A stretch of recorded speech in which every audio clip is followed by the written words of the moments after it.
s'appelle le close front hook. C'est une variante de la famille des hooks qui signifie crochet. C'est également un spin de niveau débutant. Pour ce spin, la différence, c'est que nous allons cette fois accrocher la barre avec la jambe intérieure, comme pour toute la famille des hooks. Donc nous n'allons plus faire 4 pas pour prendre l'élan, mais 3 pas. La main est bien entendu toujours très haute sur la barre, puisque c'est elle qui nous porte, épaules basses. Nous allons donc faire 3 pas jambes extérieures. 1, 2, 3. Ici, c'est donc la jambe intérieure qui va venir accrocher la barre au niveau de l'intérieur du genou.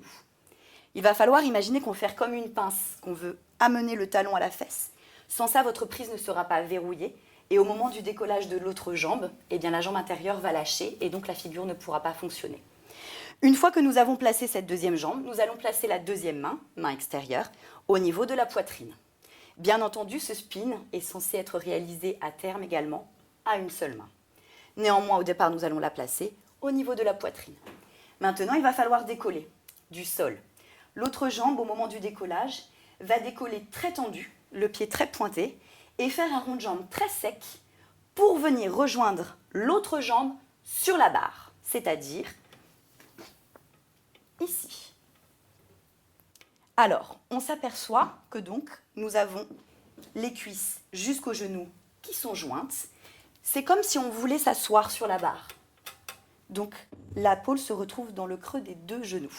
L'objectif étant d'avoir le corps vraiment penché sur le côté, parce que si on reste droite, on ne peut pas aller accrocher sa jambe, alors que dès que l'on se laisse glisser, cela fonctionne même à une main. Donc nous allons tenter de faire le spin de cette manière jusqu'au sol, et je vais maintenant vous montrer la sortie. Donc 1 pas, 2 pas, 3 pas. Accroche la jambe, mets la deuxième main, rond de jambe, pose les pieds. Ici, on va se servir de la main basse pour se démêler et pivoter sur nos pieds et se retrouver face à celle-ci. On va descendre la main haute en dessous du visage et faire une sortie que l'on appelle soit push-up, soit Betty Boop, qui consiste à tendre les jambes, ce qui va avoir pour effet de remonter les fessiers.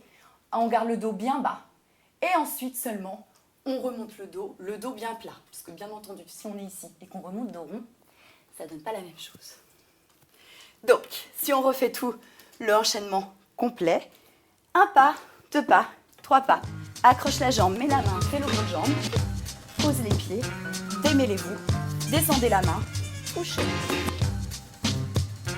Ce spin est un spin de niveau débutant, mais fait son effet quand vous faites une démonstration, il est très agréable à faire.